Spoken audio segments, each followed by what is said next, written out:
میں سرگودا سے آ رہا تھا اور سالم انٹرچینج سے میں موٹر وے پر چڑھا تو بھیرا کے قریب میں اپنی والدہ کے ساتھ جا رہا تھا، تو بھیرا کے قریب میں نے سوچا کہ میں اپنے ٹائر میں ہوا چیک کروا لوں، کیونکہ اسلام آباد تک سفر کرنا ہے۔ تو ویسے ہی میرے ذہن میں وہم آیا کہ مجھے اپنے ٹائر جو ہیں ان کو چیک کرا لینا چاہیے۔ بھیرا کی ٹائر شاپ پہ جب ٹائر چیک ہوئے تو انہوں نے کہا کہ آپ کے ٹائر پنکچر ہیں، اگلا ٹائر دایاں ٹائر جو ہے وہ پنکچر ہے۔ تو میں نے کہا ٹھیک ہے پنکچر لگا دیں۔ یہ تو پھر میں نے شکر بھی ادا کیا کہ یہ تو میں بر وقت پہنچ گیا ہوں، آگے جا کر پریشانی کا سامنا ہو سکتا تھا۔ پھر انہوں نے دوسرے ٹائر میں ہوا چیک کی، انہوں نے بتایا کہ آپ کا دوسرا ٹائر بھی پنکچر ہے۔ میں نے کہا جی ٹھیک ہے دوسرے ٹائر کو بھی پنکچر لگا دیں۔ جب انہوں نے وہ پانی میں ٹائر ڈالا پنکچر چیک کرنے کے لیے تو انہوں نے بتایا، معلوم ہوا کہ یہ ٹائر جو ہے یہ ڈیمیج ہو چکا ہے۔ تو میں نے کہا یار یہ تو بالکل نئے ٹائر ہے، 5000 کلومیٹر گاڑی چلی ہے اور یہ کس طرح ڈیمیج ہو سکتے ہیں؟ تو انہوں نے کہا آپ نے کم ہوا میں یہ چلایا ہے اور اس میں یہ ٹائر ڈیمیج ہو گئے ہیں۔ میرے وہم و گمان میں بھی نہیں تھا کہ یہ سارا معاملہ کیا ہو رہا ہے۔ تو میں نے کہا جی اس کا حل کیا ہے؟ تو انہوں نے کہا جی آپ کو ٹائر نئے ڈلوانے پڑیں گے۔ میں نے کہا جی ڈالنے کتنے کے ڈلیں گے؟ انہوں نے 17,000 روپے میرے سے لیے اور 17,000 روپے کے انہوں نے 2 نئے ٹائر ڈال دیے۔ میں نے کہا کہ یہ جو ٹائر اتارے ہیں یہ آپ میری گاڑی میں رکھتے ہیں، کیونکہ نئے ٹائر ہیں، گاڑی بالکل نئی ہے، تو اس میں اس کمپنی کے پاس جاؤں گا۔ تو میں نے جب انہیں کہا کہ ٹائر رکھ دیں تو انہوں نے یہ غلطی کر دی کہ وہ ٹائر میری گاڑی میں رکھ دیے، اور میں وہ لے کر اسلام آباد میں جب کمپنی کے پاس آیا میں نے کہا جی آپ نے کیسے ٹائر دیے ہیں کہ یہ ابھی 5000 کلومیٹر کے بعد ہی بالکل ختم ہو گئے ہیں اور ان میں وہ کریکس آ گئے ہیں اور یہ ضائع ہو گئے ہیں؟ انہوں نے کہا جی آپ ایسا کریں وینڈر کے پاس چلے جائیں، ہمارا جو اس کمپنی کو یہ ٹائر دیتا ہے۔ تو میں جنرل ٹائر کمپنی کے پاس چلا گیا، میں نے ان کو بتایا جی کہ یہ ٹائر ڈیمیج ہو گئے ہیں۔ انہوں نے کہا سر یہ ہو نہیں سکتا۔ میں نے کہا جی آپ دیکھ لیں۔ میں ٹائر ساتھ لے کر گیا تو انہوں نے دیکھا تو وہ جو جس طرح ٹائر کی سائڈز جو تھیں وہاں پر وہ جو کٹس لگے ہوئے تھے، تو انہوں نے دیکھتے ہی کہا سر آپ موٹر وے سے تو نہیں آئے؟ میں نے کہا جی بالکل میں موٹر وے سے آیا ہوں۔ انہوں نے کہا جی آپ چکری انٹرچینج پہ تو نہیں آپ کے ساتھ یہ جو واقعہ ہوا؟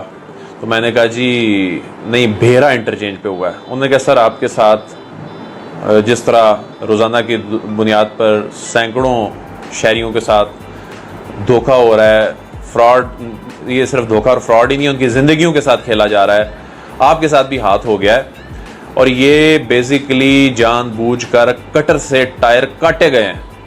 میں نے کہا یہ بندہ شاید ٹرخا رہا ہے، وہ ٹائر کی وہ ریپلیسمنٹ نہیں دینا چاہتا، وہ کلیم نہیں دینا چاہتا۔ تو انہوں نے کہا جی یہ معاملہ جو ہے نا جی ایسا ہی ہے، آپ ہماری بات مانیں یا نہ مانیں۔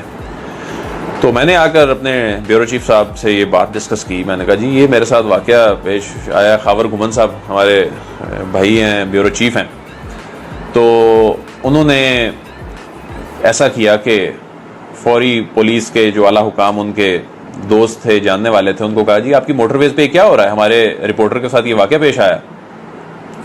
تو انہوں نے پولیس والوں نے یقین ہی نہیں کیا، انہوں نے کہا ایسا کیسے ہو سکتا ہے؟ بہرحال آپ ایسا کریں کہ عدیل وڑائچ کو بولیں کہ آئی جی صاحب جو ہے نا اس وقت جو اسلام آباد کے آئی جی ہیں، تو عامر ذوالفقار صاحب، یہ اس وقت موٹر وے پولیس کے آئی جی تھے۔ انہوں نے مجھے بلا لیا اور میں ان کے دفتر میں ان سے ملاقات کرنے کے لیے گیا۔ وہ اس لیے شاید انہوں نے مجھے بلا لیا کہ یہ معاملہ کیا ہے، مطلب اگر میڈیا کو کوئی بندہ یہ کہہ رہا ہے موٹر ویز پہ یہ اتنا گھناؤنا کھیل کھیلا جا رہا ہے، تو میں خود ان سے پوچھوں اور اس معاملے کو خود دیکھوں۔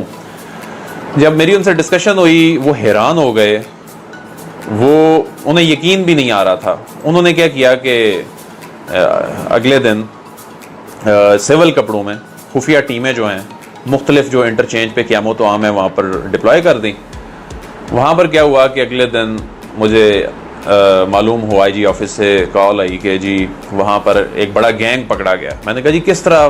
مجھے پھر وہ جب ملاقات ہوئی تو پتہ چلا ایک میجر صاحب، حاضر سروس میجر صاحب اپنی فیملی کے ساتھ آ رہے ہیں، اور ان کی وہ بھی جب بھیرا کے قریب پہنچے ہیں تو انہوں نے اپنی گاڑی کی ٹائر چیک کروائے، ہوا چیک کروائی، تو اسی دوران ان کی تلخ کلامی شروع ہو گئی اور وہ یہ کہہ رہے ہیں کہ میرے ٹائر بالکل ٹھیک تھے، آپ کیسے کہہ سکتے ہیں ڈیمیج ہو گئے ہیں؟ تو وہاں سیول کپڑوں میں موجود لوگوں نے وہاں چھاپا مارا تو ادھر لوگوں کی جیب سے کٹر نکلے، بڑے اسپیشل قسم کے چاقو، اور وہ کٹر تھے جو کہ ہوا چیک کرتے ہوئے ٹائر کی اتنی صفائی کے ساتھ وہ یہ کارروائی ڈالتے ہیں کہ آپ کو پتہ ہی نہیں چلتا، آپ کے ٹائر ڈیمیج کر دیے جاتے ہیں۔ آپ بے سر و سامانی کی حالت میں وہاں پر بغیر بے یار و مددگار آپ وہاں پر جو ہیں ان کے رحم و کرم پر پھر ہوتے ہیں. وہ آپ نے ٹائر نہیں ڈلوانے تو آپ آگے موو ہی نہیں کر سکتے, وہ کٹے ہوتے ہیں اور وہ آپ پر ڈال رہے ہوتے ہیں کہ ٹائر آپ کے ڈیمیج ہو چکے ہوئے ہیں. اور پھر ہوا یہ کہ ان لوگوں کو ان میجر صاحب کی مدعیت میں یہ مقدمہ درج ہوا, انہیں جیل بھجوایا گیا. پورے پاکستان میں آپریشن شروع ہوا, پوری موٹر ویز پر آپریشن شروع ہوا. جو نیشنل ہائی ویز ہیں, جو جی ٹی روڈز ہیں, جو جی ٹی روڈ ہے وہاں پر آپریشن شروع ہوا, تلاشیاں لی گئیں, لوگ پکڑے گئے. اس معاملے کو 2 سال گزر گئے تو مجھے آج معلوم ہوا کہ یہ گینگ جو ہے یہ ابھی تک, یہ گینگ نہیں ہے, یہ گینگز ہیں, ابھی تک وہاں پر سرگرم ہیں, لوگوں کی جانوں سے کھیل رہے ہیں. ایک لیڈی ڈاکٹر جو ہیں, میں ان کا نام نہیں لے سکتا پرائیویسی کی وجہ سے, ان کے ساتھ سیم واقعہ پیش آیا جب وہ اسلام آباد سے جا رہی تھیں بلکسر کے مقام پر. ان کے ساتھ یہ معاملہ پیش آیا اور ان کے ٹائر جو تھے وہ, جب ان کی آپس میں بحث ہوئی کہ جی ٹائر بالکل ٹھیک تھے اور ہم چینج نہیں کروائیں گے, پھر وہ موٹر وے پولیس کو بیچ میں مداخلت کرنا پڑی. اس کے بعد وہ جو پریشر ان پر بنا ٹائر شاپ پر, تو انہوں نے کہا ٹھیک ہے جی آپ لے جائیں گاڑی, ہم ٹائر میں ہوا بھر دیتے ہیں. جب وہ گئیں تو کلر کار سے تھوڑا سا پہلے جا کے وہ فلیٹ ہو گئے ٹائر.